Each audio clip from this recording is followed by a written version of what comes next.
Newsflash, people. You've heard about this relic that Arasaka's teasing to the rich and famous? It's all over the scream sheets. Copy your personality engram into a chip, and your loved ones don't have to say goodbye when you finally die. Carry your dear sweet grandma around on the chip, ask her for advice, or pick me up whenever you need it. Eternal life of a sort. Of course, this is only on offer to the richest and most powerful people. Immortality isn't for squeebs like you and I, the common man. But is there more to it than that? We know that Arasaka's been working on mind emulation technology for half a century now. Most notably with the infamous Soul Killer. You've probably heard of it. It's a net weapon capable of copying your mind to a secure server and leaving your body an empty vessel. And what do they do with the copies? They interrogate them. There's some experimentation, a little torture, the good stuff. So you, a billionaire executive, decide to get yourself copied so your precious offspring never have to be without your sage wisdom. Or so you can give your annual speech at the company Christmas party. I mean, what would the world do without you? And Arasaka gladly makes a copy of your brain, puts it on a chip, and hands it over. But not before making a copy for themselves. And that copy goes straight to digital interrogations, where they pull your psyche apart bit by bit until they've squeezed every last memory out of you. Every compromising situation, every crime, every heartache, your secret fears and desires. And now you belong to them. Literally. Yeah, someone in Arasaka's marketing division should get a raise for this one. They've taken the most feared weapon in Arasaka's arsenal and turned it into a luxury consumer item. That's pretty impressive when you think about it. And remember, operators are standing by. So listen up, people. I've got a story to tell you. I heard something recently from a nomad friend of mine. She was telling me about some strange stuff happening out in the Badlands of the East. She said she ran across another nomad patrol. 5 people, all mauled to death by a wild animal. But the thing is, folks, there haven't been mountain lions out there in almost a century, wolves in even longer. So what could it be? Well, I'm reminded of a story. Story told to me by an old merc I used to know. He once took a job that had him fly over to Romania, looking for some corpo's missing brother. Search took him to an old village, and they decided to camp for the night before searching the woods in the morning. That night, they could hear barking, howls in the distance. Even though they knew it had to be wild dogs, the team could barely get any sleep that night. Then, just before dawn, they were attacked by animals. But they weren't dogs. They were werewolves. No, listeners, I haven't lost it. I mean it. They were werewolves. But not the ones of legend and not the ones in old Hollywood flat screen flicks. These bad doggies came out of a lab. See, it turns out that EBM had decided to back some rather unsavory sorts in an attempted coup of the government and offer these gene freaks as part of the deal. Of course, it didn't work. The coup was crushed a few months later and EBM isn't around anymore either. The question remains, where did EBM get their knockoff wolfmen? They never had much of a gene hacking division, so they must have come from some other corp.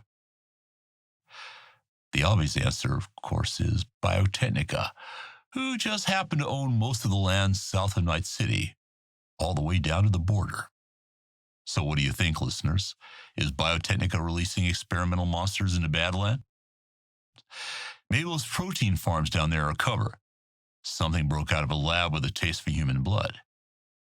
It's always good advice to watch your back. But this time you might want to pack a few silver bullets next time you leave town. Just saying. And now, loyal listeners, a special bulletin. Saburo Arasaka, the ancient patriarch of the Arasaka Corporation, has died. Just kidding, folks. You're too smart for that. You and I both know he's not really dead. Saburo Arasaka has spent nearly 100 years now on a quest for eternal life. He's guarded around the clock by a private army and lived for the better part of the century in a med tank designed to regenerate organic tissue. Guys like that, they don't just die. They certainly don't just get murdered by rivals. What would Saburo even be doing in Night City? No, folks, this is a smokescreen for something. And it wouldn't be the first time. If you're old enough to remember the Fourth Corporate War, there was a widespread report that Saburo had been killed by the Japanese SDF in a bid to end the war. Of course, it turned out not to be true, and the war dragged on for another year. No, you can take this one to the bank. It's only a matter of time before Saburo's going to show up on TV, tell us all he's back as CEO and ready to take the Arasaka Corporation into the next century. So hey people, Max Mike here. Now, I know you follow the news in the scream sheets, so by now I know you've heard about the assassination of those ESA officials during their big conference in Zurich, right? Yeah, the news says it's high-rider extremist, lunar separatists pushing back on ESA expansion on the moon. But of course, that's not really what's going on here. Never is. Now, I've got friends in, let's say, high places, and they've told me the truth of the matter. See, a few weeks ago, a Militech espionage team infiltrated an Arasaka base in the Mare Nubium. That's the Sea of Clouds. They were there because of unusual seismic activity at the base. It's an indicator that Arasaka's moving around a lot of regolith construction.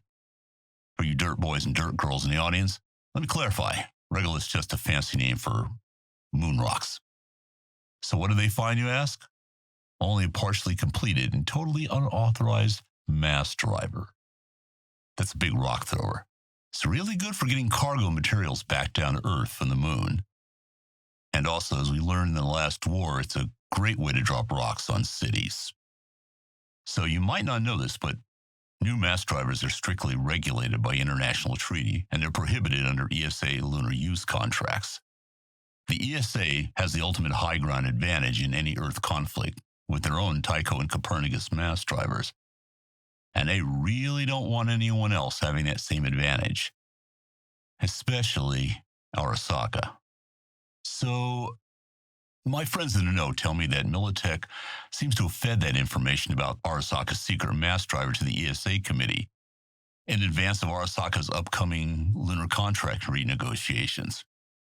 And to keep their contracts, Arasaka has taken the drastic action to eliminate anyone in the ESA who might have seen this data on their mass driver. But hey, this was sloppy by Arasaka standards. In fact, so sloppy, I'd be really surprised if this had come from the top. I'm guessing some middle manager somewhere was just trying to cover their ass. Yo, people. So I don't know if you saw the news, but there's a Klimt exhibit that's opening at the California Museum of Art, San Francisco, in a few weeks. I like Klimt. I was planning on going myself, but I figure there's no point. I mean, after all, it's nothing but high-quality forgeries. What? You mean you think they keep any art on Earth? No, from Picasso to Da Vinci, Pickman, and Mapplethorpe, I've been told they've been taken to a secure vault on Luna. Why? Well, that's unclear. Reportedly, it's because after the Fourth Corporate War nearly brought an end to civilization, some of the richest people on Earth got together and made an insurance policy of sorts. Keep the cultural heritage of the Earth in a secure place, out of harm's way in case of another, more serious war. And on the face of it, that's not really bad. But I've heard a darker rumor. I'll fill you in, but first, let me tell you a little story. Long time ago, I knew a guy who owned a small restaurant. Now, things were good for a while, but times change, tastes change, rent goes up, way up. So he decides to cash in on his insurance policy by setting the place on fire. Now, don't worry, I'm not giving away any secrets here. I mean, he was caught, convicted, served his time in a brain dance cube, and now he walks the streets a free man. But you know how they caught him? Before he burned down his diner, he took out all the expensive kitchen equipment and sold it. Dead giveaway. So think about this. Someone up on Luna is taking all the stuff on Earth they think has value. Maybe they're not just hoarding it. Maybe they're planning something else. Think about it, folks. And the next time you see a rocket launched from the spaceport, ask yourself this. What if that's the last shipment? It's been over 50 years since the city was rocked by the nuking of the Arasaka Towers. But we still don't really know what happened there. Or do we? We're going to be separating lies from the truth, or at least giving it a damn good try.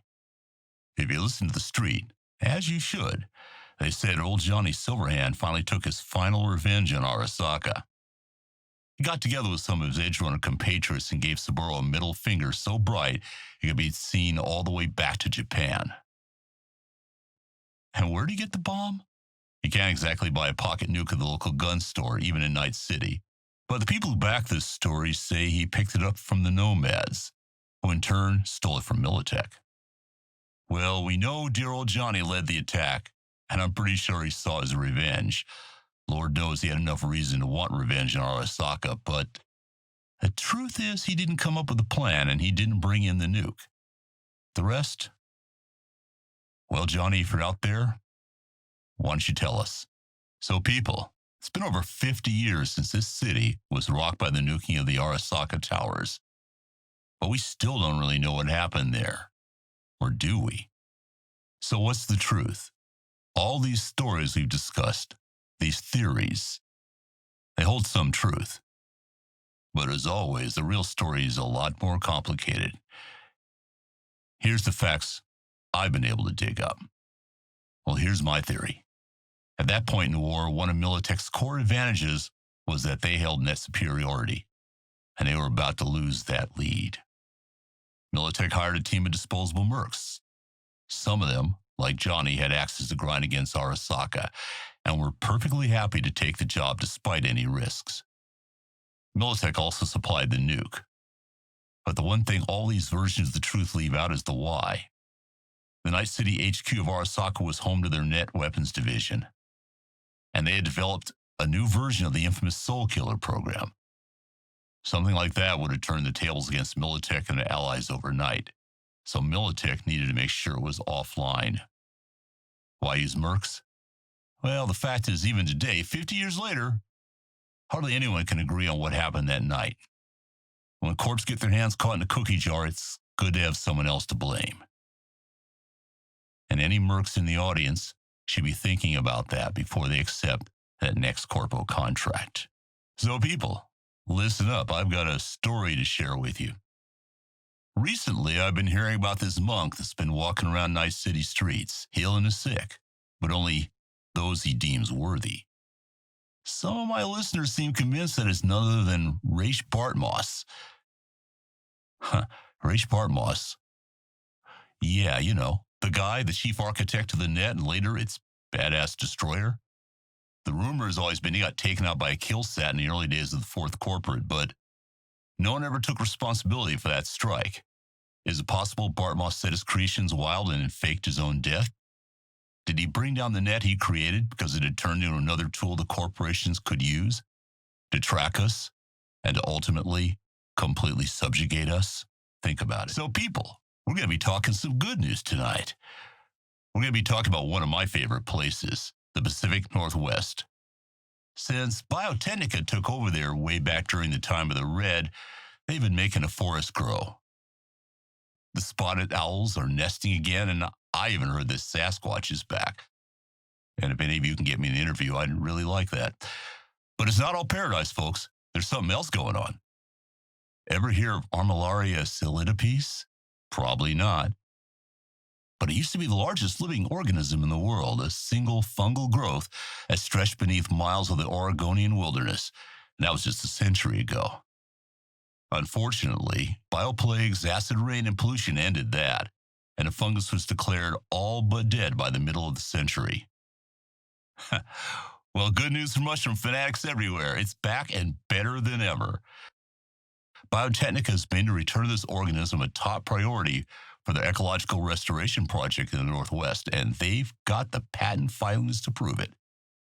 I checked with the NUSA and EEC patent offices, and Biotechnica's got patents for solidipes for the purposes of soil improvement.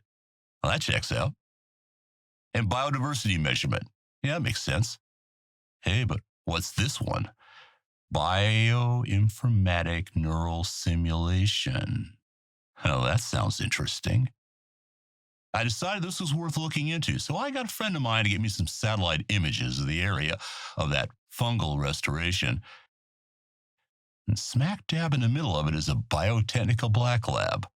That's not that strange, except that the place is linked up in a big way. Transmission towers, sat dishes, what looks like even a hardline data fortress. Why all the comms? Well, I think it's because they're out there building an AI made of mushrooms. Yeah, I know it sounds crazy, but why not? It's been known for a century that microresonant networks are capable of processing data, similar to our data digital networks. And a construction like this would let Biotechnica fly to the net watch restrictions on AIs, because no one wants to end up like EBM. But what I still don't know, listeners, is what that AI would be for. Cryptoanalysis? Net weapon? Gen X simulation? So, if any of you are planning to take a trip up north, do me a favor and flip over a few logs and let me know what you find. I'll be interested. Okay, people, listen up. This one comes to me from a listener who raises a great question. And he suggests an answer. How does the Arasaka family live so long? What about the Lucases, or half a dozen other high-profile corpo families that are pushing 200 years at this point? His answer? The vampires. The world is ruled by vampires. Well, folks, I can't say I haven't thought about it that way, but let's consider the evidence. There's the obvious. They seem to live forever and they look good doing it. Have you seen the documentary recently about Hanako Arasaka? She doesn't look a day over 40, but she's currently pushing her 8th decade. They drink blood. Yeah, checks out. They drain this city for sure. They sleep in coffins. Well, I do happen to know Saburo Arasaka spent the better part of this century in a medical tank to keep him alive. What do the med techs call it? Ah, the sarcophagus. Yeah, it's more of a mummy thing, but close enough. They can only be killed with a wooden stake. And I'm not sure about this one. But maybe someone should test this out and let me know. All right, listen up, people. I've got a public service announcement. It's about the scourge of our age, that chrome nightmare that you know is cyberpsychosis. It seems we can't go a day without some boosted lunatic tearing through a crowd of bystanders. The story you've always heard is that it's a psychological condition, a kind of dissociative violence. But is there more to it? What if cyberpsychosis is intentional? I once heard a theory that I think merits some thought. An old friend of mine used to say that he thought the biggest manufacturers had got together a long time ago and agreed on a baseline failure rate for certain devices. Bad code intentionally inserted into the mind-machine interfaces to slowly drive people up the wall, a kind of human planned obsolescence. I figure, what's the best defense against a nut job with a 23-inch telescoping blade in his forearm? A 26-inch telescoping blade in yours. I can't say he's not onto something. Every time some psycho tears his way through a mall, sales of combat cyberware spike. Every time Net54 News runs a story on a massacre, some Arasaka exec buys himself a new yacht. Can that be all, though? It's no secret that incidents of violent cyberpsychosis have skyrocketed in recent decades, despite improvements in manufacturing and design. But there is something new in the latest generation cyberware. Get ready for this, kids. It's the Black Wall. If you aren't a runner yourself, or a code jockey, you might not know, but the Black Wall isn't some mystical barrier floating somewhere in the deep net. It's actually a complex hardware-software infrastructure designed to keep AI from accessing your gear, among other things. Maybe it doesn't work as well as NetWatch says. Maybe the madness of the deep net leaks over to our side from the Black Wall from time to time. Drives some poor chumbo right over the edge. And it's possible it doesn't really exist anyway. Maybe it's just something the media came up with. Look, I'm not saying there aren't attacks. I've seen a few myself. What I am saying is there's a million reasons why one human might want to butcher another. Hell, we've been doing it for millions of years, even without cyberware. But let me tell you, listeners, with cyberware, it's easier than ever. And then on the other side, maybe the corporate and media types just came up with a word, so they wouldn't have to think too hard about it. And you wouldn't either. Of course, this is all speculation. If I knew what caused cyberpsychosis, believe me, I'd tell you. So people, listen up, this is serious. I want you to think about this. You know the name Raven. You know Moore, Dynalar, and of course, Kuroshi. They're the finest eye makers in the world. Probably you've got at least one of them in your skull right now, don't you? But do you ever wonder who's watching behind those eyes? I think it's time you do. Because those eyes aren't yours, you know. Somebody makes them, somebody programs them. Those moments you think are private? How can you be so sure no one's watching? The next time you're out doing a deal, think about it. Maybe when you pull the trigger on that job, the corp who manufactured your eyes has evidence. You think you aren't a target for blackmail? You better think hard about that last one, Chumba, and be honest with yourself. Where do you think they get the data sets for the newest brain dances? Probably your private life. But hey, don't limit your imagination because the corporations sure don't. What if there's stuff they don't want you to see? Little chameleon filter there, some perception coding here, and suddenly they can decide what you even get to see. Who knows what they might want to hide from you? Spies, secret labs, facilities, and of course, that kick murder squad they sent to your door because you knew too much. So, you think seeing is believing?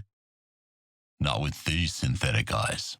So people, let me talk to you about Trauma Team. You know them. You love them. And if you happen to live in Night City, they're basically the only game in town for your medical care. If you watch their ads or listen to the testimonials, they say they'll come to your aid in a pinch, patch you up, get you on your feet again. If you can pay.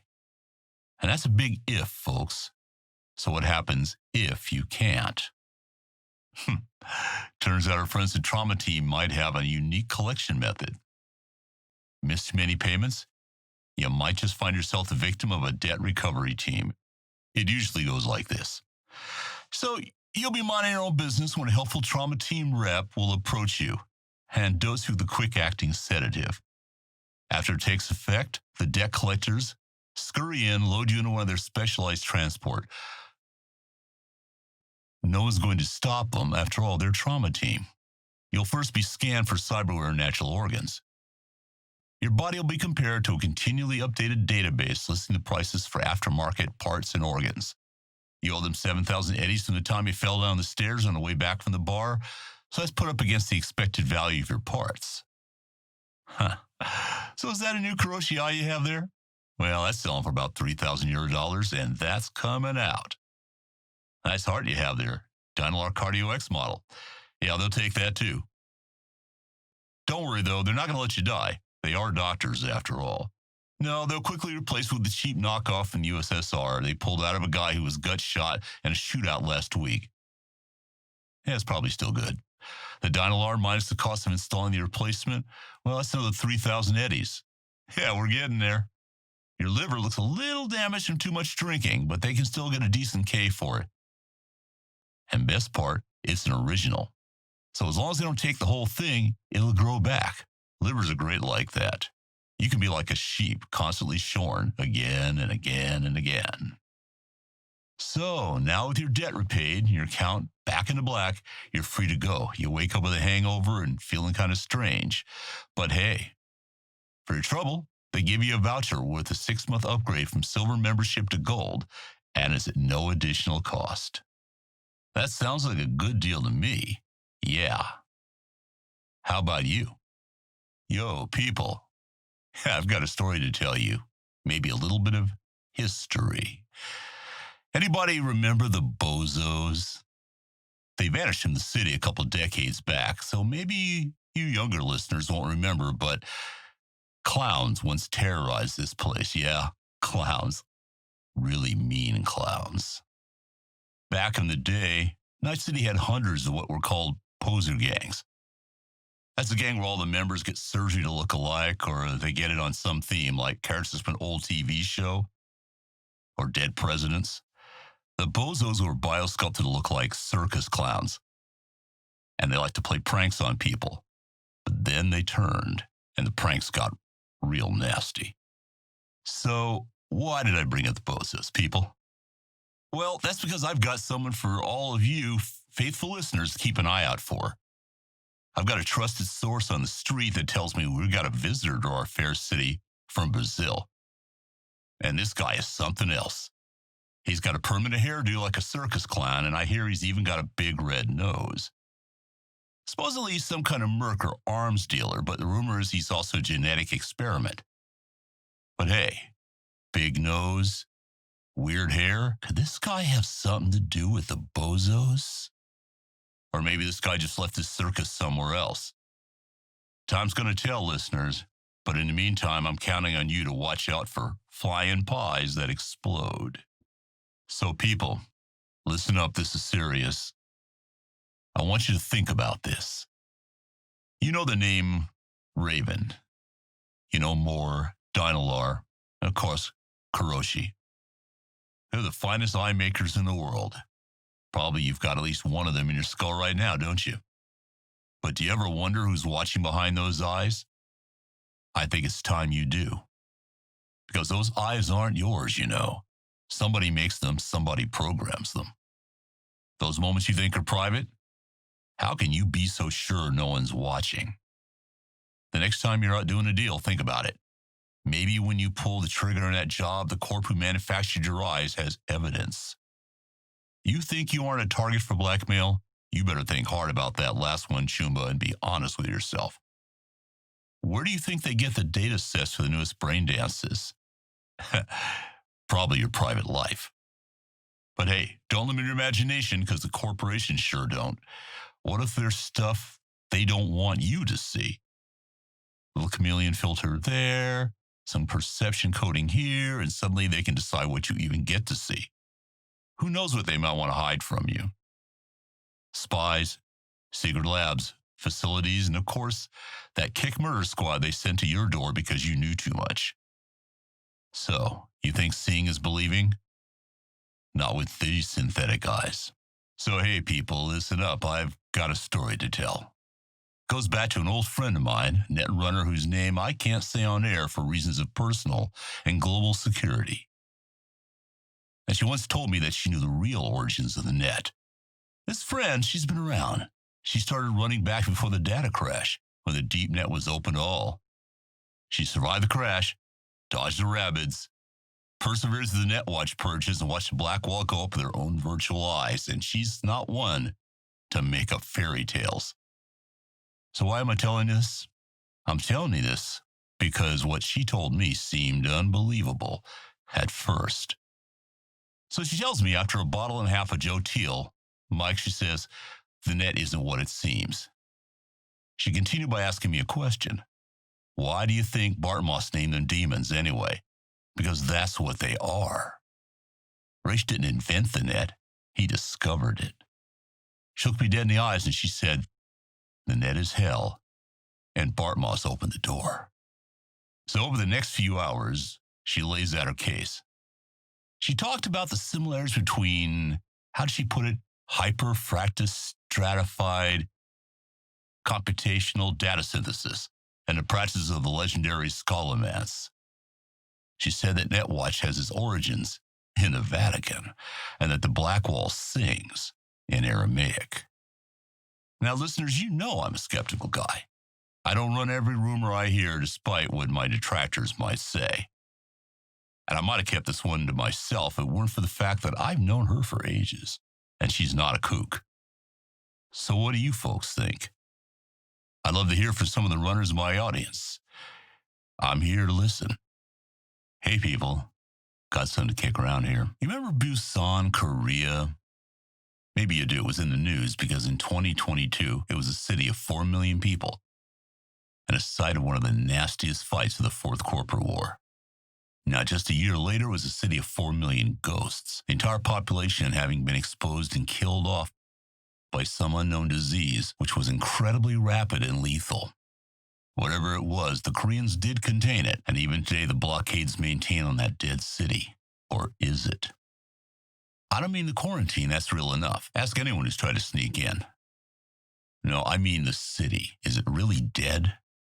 It's hard to get satellite footage of the place, but a friend of mine in an interesting place dropped me some images. And let me tell you, folks, something is going on.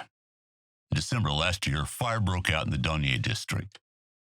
Now, that's not unusual. Maybe a lightning strike, old gas line.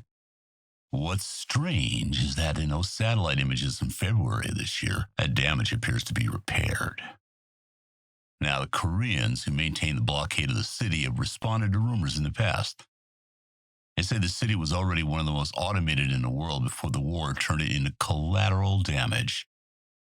After all the people died, the machines just kept working. That even made sense at the time. Come on, it's been 50 years. Do any of you know of any machine that keeps running for 50 years without proper maintenance? I mean, sure, the machines keep the lights on, but who's keeping the machines running? And there's something I left out earlier when we were talking about this. Those buildings that burned down in December were old apartment complexes. So what's there now? Well, according to sat photos, it looks like warehouses, at least to me. Listeners, these aren't repairs. It's new construction. Sounds to me like the official line on this one is an official lie. As usual. So listen up, folks. This is Max Mike coming to you with something to think about. It's no secret that the first bioplagues were released back in the 90s by the old USA. And they were effective. I mean, there's a reason non-synthetic drugs have become the stuff of legend.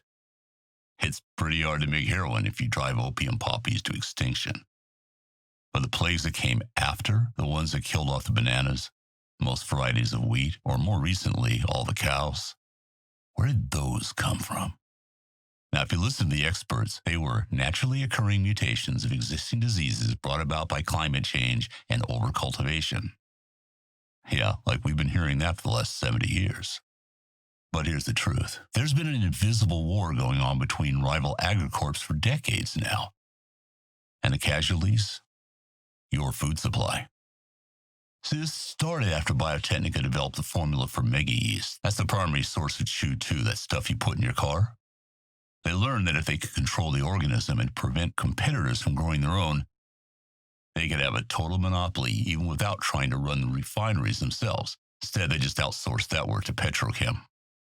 So they decided to apply the same strategy to the food market and prevent competitors from growing anything that wasn't a licensed Biotechnica brand.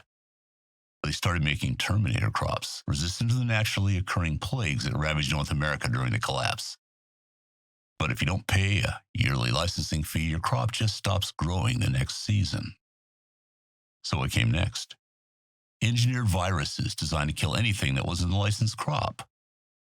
Now, I've got friends at Biotechnica. You put enough booze into them so they can't lie anymore. They'll tell you that they didn't shoot first. Their European and South Am competitors started this war. And that may be true, but it doesn't change the fact that every year there are more crop failures, more extinctions, more plagues. Biotechnica today spends more money researching biological countermeasures to beat the competition than they do on growing crops or even on marketing. So you might want to think about that the next time you head down to your local All Foods to pick up your kibble and scop.